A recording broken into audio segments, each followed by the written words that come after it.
You're probably using HubSpot already to manage your leads and deals, but how many times are you using your gut to make decisions rather than data? Today, you're going to learn the 7 reports to actually make data-driven decisions, but stick around because at the end, we're going to be showing you some newer HubSpot updates. Welcome to HubSpot Mentors. I'm joined by my colleague, Tasha. Best friend. Yes. Yep. And myself, Semi. Woohoo! This is very exciting.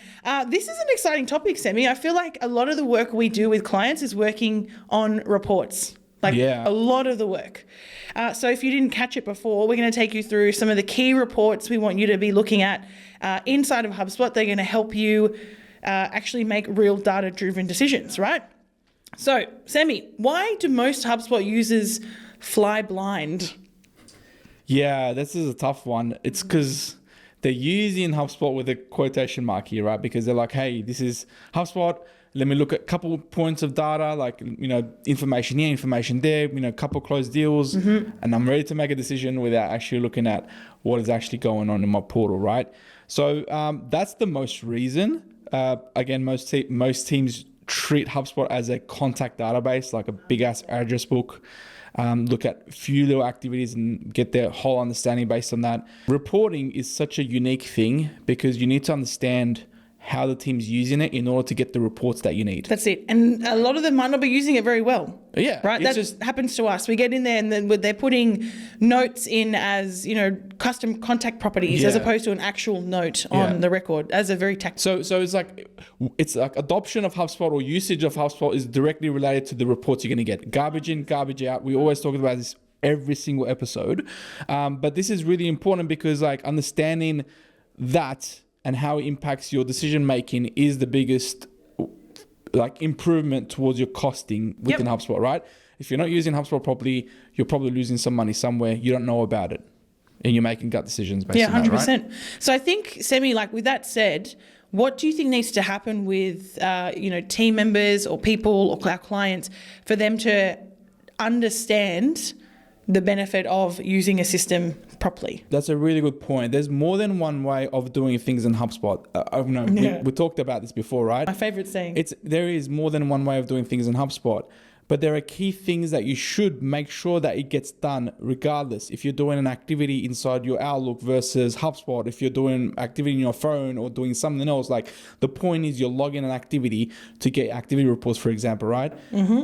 For example, if you're doing forecasting stuff, you need to make sure you put at least close date in to be able to report on this stuff, right? So those are some of the key things. And I found out that as you're working through HubSpot, that information, the key property information or key information needs to be articulated to the team to say, hey, your KPIs are based on this info. I don't care how you get there, just get there to make sure that this information is recorded so that we can get the reporting we need. Yeah. Right? And when we get the reporting we need, we can focus the right direction. There's no more guessing, like we were saying before. And there's a real kind of moment of, oh, this makes sense. Like that aha light bulb. Moment, That's it, right? So what does generally good look like when it comes to sales? We're specifically talking about sales reports here, okay? So Semi and I work with clients across every hub, every type of report, but this session is just on sales reports. So when we work with sales managers, we typically say, okay, cool. We need these, to Semi's point, we need these 5 data points to be able to make these reports work for the broader system. So just some things to look out for. The questions that you could be asking sales leads or managers are things like, what's likely to close in the current month? Where are we losing if we're losing, right? And who in the team needs coaching? And that coaching is such an umbrella term because is it like closing coaching on closing deals? Is it just using the CRM better? And to Semi's point, we make it a KPI. Here's your sales activity dashboard that we look at every Monday morning. And if you're not on the dashboard, you're not using the system. Yeah. Honestly, I've been thinking about adoption for a while now, especially for salespeople. And you're absolutely right in terms of looking at data, asking, or salesperson or owner of the business asking the right questions like these ones. But it needs to be a mindset shift towards the sales reps or people that are actively doing sales in order to get this correct. Now, I know maybe did this post a while back. If we can find it, we'll attach it to it. But it kind of got stuck in my head, which is really amazing. There's 3 areas every every salesperson should look at within HubSpot when they log into HubSpot, Monday morning, whatever, every day, right? Yeah. First thing they should look at is the pipeline, right? Deals. So sales dashboard, deal pipeline, look at what's going on with it. Was there any changes during the day? You start from the right-hand side. Yeah. If you're looking at the swimming lanes. Yeah. So you look at what's closer to closing. What's close to the closing, and you work backwards, but you look at that, right? Yep. You look at what's going on high level to see if anything changed. The second place you look at is your tasks, right? So you go, okay, cool. What are the things that I need to get done? What's going on? What's overdue? What's happening? What are the people I need to follow up? You make a little game plan. Yep. The third thing you look at is your reports. Yes. Because you go, okay, cool. Leading, lagging. I need to do X, Y, Z to get here, right? So we're kind of working backwards. You can mix these up a little bit, but the point is you need to look at these three things on a day-to-day basis for your sales rep to make sure you're on top of your deals. Yeah, 100%. You can't do this on an Excel spreadsheet. You can't do this on, a cleaner way. It's messy. It's messy. Right? And then what's going to incentivize you to use the CRM? Yeah, absolutely. To log the task or log the note or log the activity or update the deal value. When business owners come to us to say, hey, I can't see transparency on my HubSpot. I don't know what my salespeople are doing. It's because that is missing. Yeah. That's missing. Yeah. Right? What are you looking at? I don't know. Looking at your gut feel. You're like some sales rep says, hey, I feel like this deal's going to close. Based on what? Your feelings. Based on activities, based on interactions, based on qualifying questions, based on close dates, based on the number of value. Like there's just so much depth you can do. We can quantify all of that data, right? We cannot quantify your feelings. Yeah, absolutely. Okay, so what are the 7 reports? Obviously, we've talked enough about how we get the data, but there's 7 reports we will build for all of our sales kind of onboardings optimizations. Let's go. What we'll do is we'll just go one at a time and we explain each one, right? So the first one, which I'll go through, is deals closing this year / this month. Yep. Super easy. I know it shows up in your pipeline view sometimes as well, but looking at that a little bit more in depth allows you to break this out, right? So deals closing this month by rep, by deal source, by month on month, how much deals have we closed. Again, the idea behind it is like how we're flowing through the pipeline for someone just to look at how we're performing. I like that one particularly for, it's like, we're not going to call it a forecast report. It's not a forecast report. But it can be implied like that. If you're saying the deals that are due to close this month, this year, it's not it's not a forecast, quote unquote, forecast report, but it's like a watered down forecast report, right? And what I also like, if you build this you can do it in both single and custom builders now, is the reference or the goal line, right? So if you have a reference or goal line and that month on month you want to be closing either X amount of value or X amount of quantity of deals, you can apply that in the back of the report, and it's actually so visually powerful. You don't understand how many times I jump into the portal, and the best thing for this is close dates, right? People aren't using close date. They're thinking they are, right? And I go, okay, I want to build this report for them, but close date is missing. It's already past date. Yeah. Or it doesn't get tagged when it's close one, right? They don't know when it actually entered close one stage, right? Yeah. So then all your reports go off the whack. It's funny because it's a no-brainer. It's such a simple thing. Right, and then the conversation is but it's not going to close this month. Well, it's a predictive measure, right? Exactly. It's like you're just guessing when it's going to close. It's a close date is out of your control. But 100%. The idea here is at least you have some form of thing around it. Predictability, like you said. Okay, number 2. This is a pretty straightforward one. Lost opportunities and reasons. So you need to be able to track why you're losing deals. Otherwise, you're doomed to keep losing them the same way, right? Alrighty, report number 2. Lost opportunities and reasons. Now, if you're not tracking what you're losing, you are doomed to lose the same way. What is this report? I mean, out of the box, HubSpot's got the lost reason free text, which we hate. We hate, yeah. You have to change it to a multiple select. Yes, which is drop down select, not multiple select. No, because multiple is just as bad. Yeah.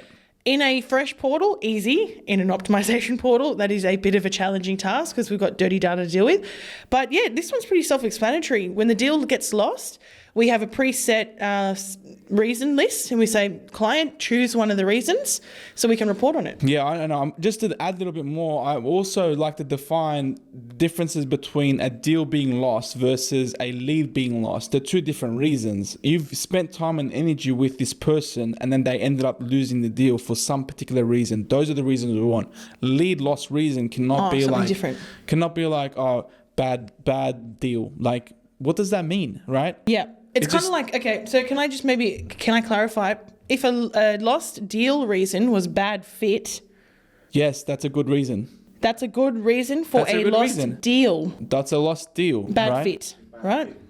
Bad lead is bad. That's a lead. Like, that's not a lead. deal. That's not a deal. Yeah, but okay. what people do is they say they would add bad lead or, spam, whatever it is on the deal pipeline. That just shows that you haven't separated the definition between what is a deal, what is not. 100%. And your data is always going to look messy and 100%. You're not going to be able to make decisions because it's just a mix, right? Yep. I mean, Semi, as you were talking, I'm like, that's because they're not using leads and deals properly. Correct, so yeah. no, I hear you. All right, number 3. This one's a biggie. This one's a biggie that people don't always do. And we have to do a lot of work in their portals to sort that out. And that's deal sources. So where are your best deals actually coming from? Are they organic? Are they referral? Are they paid? Are they whatever? But there's a bit of configuration. Yeah, HubSpot does a good job of like deal source or like record source where the record has come from. And I know they do it on a contact level, company level. They've got those options available, but it's like you have to figure out where your source of truth is. And it keeps going back to this. The source of truth is something that is protected. You need to make sure you protect it with your life because those are the sources. With your life. Those are the properties that you're making key decisions with, and you can't afford to get them wrong. It is true. And you need to be very clear on how that is maintained or protected. Yep. So for example, lead source, you can rename it deal source, whatever you want to call it. Yeah, Semi's got a bugbear with this. I do have one, right? He calls them lead source. Yeah, well, lead source, deal source, same. Yeah. But the idea is that at the deal source level, or when the deal is created, you need to figure out where that deal has come from, right? 100%. If you can transfer a cost from the contact to deal level. Yeah. But the idea is that when you're reporting in close one, you need to know, okay, cool, my close one has come from, or this contact that we were able to win this deal with has come from Google Ads, has come from socials, has come from whatever the source is, but it's broken down to your business's needs. I think that's the key there, Semi, is you're broken down to your business's needs. And we work with hundreds of like senior level executives that just want one data. They're like, just give me what's my winning source, right? I've also worked with hundreds of marketers that are like, oh, but multi-touch attribution. Yes, I get it. I totally get it. Leads can have multi-touch attribution, and that is a completely different set of reports. We're not talking about that. We're talking about the executive reports that like businesses need in their HubSpot to make sure they see the ROI from HubSpot and they're using the system properly. What deal source or contact source or lead source relates to is how did this person end up in my CRM? Right? Not which form they filled in, is like how they got here. Yeah, right? 100%. And then were we able to convert them because they were qualified leads? So it's just figuring out that specific thing. Please don't get mistaken with record source. Two different areas. Yeah. But it's just transferring them across to different things. And we can't stress that enough. It's really powerful. Semi. Okay, Semi, number 4. What's number 4? Yeah, deals created per month. It's a good one. This is a really good one. It tells you your pipeline health, right? Because your pipeline is the thing that allows your business to be stable. Yeah. Right. If you have a big pipeline and you can measure your conversion rates, if you have a business that's like fluctuating up and down, it's because your pipeline isn't there. If you have like, say, for example, $100,000 worth of deals or something, and then you're converting like, 20%, you can consistently record that. If your pipeline drops, you are desperate to close that deal. That's it. So that's why it's important to say deals created per month gives you that confidence in your business to say, okay, cool, we're confidently closing 20% deals regardless if this deal falls through. That's it. We like to call these ones leading indicators, right? So when a deal closes and it's won, we don't see that until it happens and we go, okay, cool. Then we can go, that's a lagging indicator of we've won that there. Whereas a leading indicator gives us kind of leading ideas as to where we're tracking. So our general rule of thumb is if you need to be closing $10,000 a month in revenue, you should be generating 2 to 3 3x of that in pipeline. Yeah. So let's say we need 30,000 of new pipeline created month on month. Per month, yeah. Because we know, to Semi's point, we have that conversion rate and we're going to close around 10. Bonus if you close more, right? And sometimes it doesn't always work like that, but we have the pipeline created. Yeah. And then leading into our next report is deals won per month, which is the one that sits right next to it. Yeah. So we can actually see that big pipeline over here with month on month. And we generally break it up by deal owner in our teams. Depends on how big it is. Depends on like how it's That's kind it. of You could break looking. it up by products, but if you were to look at by source, by product, you know, anything. you can do any of these broken up. But whatever you want. In general rule, it's just deals created by month. Very nice full. And then deals won by deals month. won by month, which is also telling you you can do your conversion rate calculations based on that, right? Can you? I'm not going to ask that question. I mean, we've got, I think, a whole other episode on conversion rates inside of HubSpot, or maybe even just like a little rant offline about conversion rates in HubSpot. Because I don't think they're great. But with that said, like Semi's point, if the data's there and you know what you're looking for, you can either just do the calculation, you know, with a formula spreadsheet somewhere, or it's very obvious what you're trying to do. All right, okay, enough. Number 6. Which is activities by rep. It sounds so boring, hey? It is very, very boring, right? No one wants to know what is going on or what I'm doing in my portal, but this is a really good way of figuring out how to streamline your pipeline based on the activities your team does, and have coaching conversations. Have coaching. It's not about pointing fingers. I mean, sometimes it's about pointing. Look, you shouldn't use it that way. Like the whole idea is we're a team and we're working together. If someone's lagging behind, we want to be able to empower them to 100%. Be able to do more. Exactly. And how do we empower them is not by telling them, hey, what's going on this week? What's going on this week? It's just brutal that way. Versus it's like, hey, I noticed that you're not following the script because we need to have this many calls and stuff. What's the reason? How can I support you to help you do that? Right? Yeah. It might be like, oh, my deals are very unique. Okay, let's figure out what that uniqueness looks like and let's see if we can adapt that. Right? Such a good leader. I'd just be like, you're not hitting your KPIs. Come on, let's go. Anyway, with truly said, I mean, these actually reports I have built for so many enterprises in the last 12 months. I'm talking companies that have got like 20 sales leaders, and then each of those sales leaders have their own sales and consultant teams, and they come to me and say, Tasha, I don't know how to make sure my consultants are actually making the calls, following up the leads, sending the emails. And I'm like, well, you need an activities report dashboard. Yeah, I just want to add one more thing here as well, which is part of this, right? It's like making sure that you get your definitions correct for reporting. Like, make sure you understand what is the key things here, because it can get very noisy in HubSpot if it doesn't. Which leads me to the next point, which is call types in a time period. So this is report number 7. That's correct, which is our last one, right?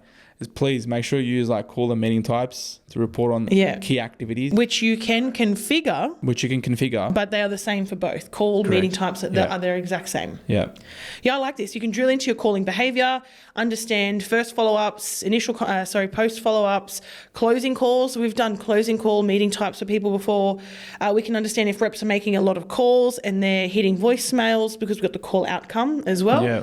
If there's timing or scripting issues. So definitely use that feature. You out of the box, I think there is a subset of call types from memory. I think call types. Oh, you have to configure it. No, you have to configure it. Call outcomes comes with it, but call types. Call types you have to configure. You can still add call outcomes, but that's a specific thing. Gotcha. Call types is like what's the type of a meeting? What's the type of a call and meeting you're having, right? Exactly. And this is like specifically around if you can tailor this towards exactly what you want to measure.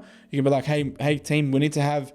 What does it look like? 10 discovery calls this month, right? Yeah. And then, okay, cool. People are, we hit 9. Why do we hit 9, right? Like you have these conversations with the team because it's top of mind for you. It's not just showing up. Exactly. And going back to the conversation beforehand, it's one of those key things that you should educate your team on how to use it so that your reporting comes in accurately. 100%. All right, Semi. So I think what everyone's been waiting for are the new HubSpot reporting features. We've got a couple here we want to share with you. And the first one is leaderboard and gauge reports. So these are somewhat new. I wouldn't say they're brand new. I don't know when this is going to go live, but somewhat new. Definitely underutilized, I must say, in the portals that I've been in. I don't think people have the confidence to use them, to be very honest, or understand how to configure them. But what I like about these ones is the definitely the gauge, great for tracking goal progress. So if we've got like revenue goals that we're working towards without having to read a table. And then leaderboards are just, if you're in sales and you don't love a leaderboard, should you be in sales? Do you know what I mean? It's all about competition. 100%. It's more about team effort, but you need to have a little bit of like, cops within the team, right? Semi. I'm like, let's do it. Just one man running the show. I'm always on top of the leaderboard, right? So, all right. What's the next one, Semi? Forecast integration reports. Now you can pull in forecast data directly into reports, which is super useful to figure out what that looks like. I mean, one note I want to add on to that, I've been playing heavily with any Sales Pro listeners, the forecast revenue goal. So if you've had a chance to play with that, I think that makes this report feature way stronger because you can set up, let's say you've got a business quarterly goals and your quarterly goals are different, quarter and quarter, they're not all the same. Let's set that goal up and then from the goal, you can turn it into a report. Yeah. And then the report itself will show you the goal and then how you're going with your closed won deals quarter on quarter. So beautiful. Just to clarify here as well, some of these features and stuff may be applicable for enterprise or pro users. This particular one is a pro. Yeah. So just double check that as you're playing around with it, right? Next one.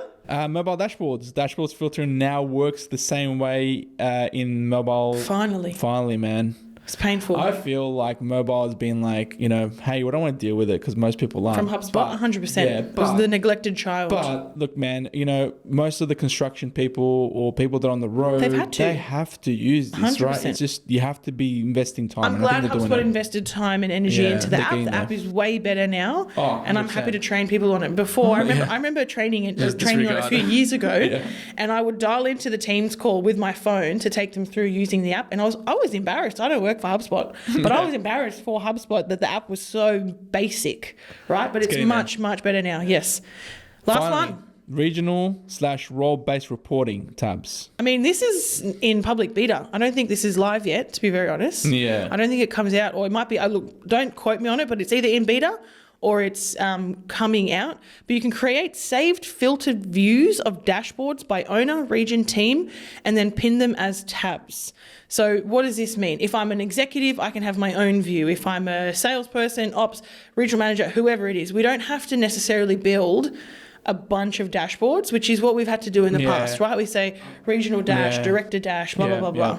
There's obviously I think, I'm not sure if it's new or not, but I have been having using the quick filters on top of dashboards as well. As amazing. I love quick filters. Honestly, if you set it up correctly, it does solve a huge problem. Yeah. It also saves you custom reports. Oh, yeah, that's right. How many portals have we been in? You're like, oh, shoot, you're out of your... You got no more custom reports left. Sarah's dashboard, you've Paul's created dashboard. That one lead pipeline report 10 times for all of your reps. Pretty much. Hey, just use it one with the me filter. And anyway. Yeah. All right, Sammy, that was cool. 7 reports. We covered off some new features. So I think these reports themselves are really only like half the job, right? The other half is what you actually do with them. And what Semi said before, sales reps need to build weekly, daily rituals to check their, the 3 things that you mentioned. I'm not going to repeat them. Go back and listen to it. Whatever. Deals, tasks, and reports. Deals on a day-to-day option, tasks to make sure that you figure out what's happening during the day, and then finally, which is your reports to see how things are tracking. What an absolute pleasure, Sammy. Hand it over to you to close us off. Thanks very much, guys. So if you're a HubSpot user and you haven't set up sales reporting dashboards yet, this week's homework is for you to actually build one. Try it out. Are you giving our listeners homework, Sammy? It's not that difficult, but hey, it's worth it. It's worth your time if you want to start figuring out, especially the very basic one is the deals closed this month. It's very easy to set up. Honestly, give it a try. See how you go. Let us know if you get stuck. That's it. Okay. See you guys. Bye. Bye-bye.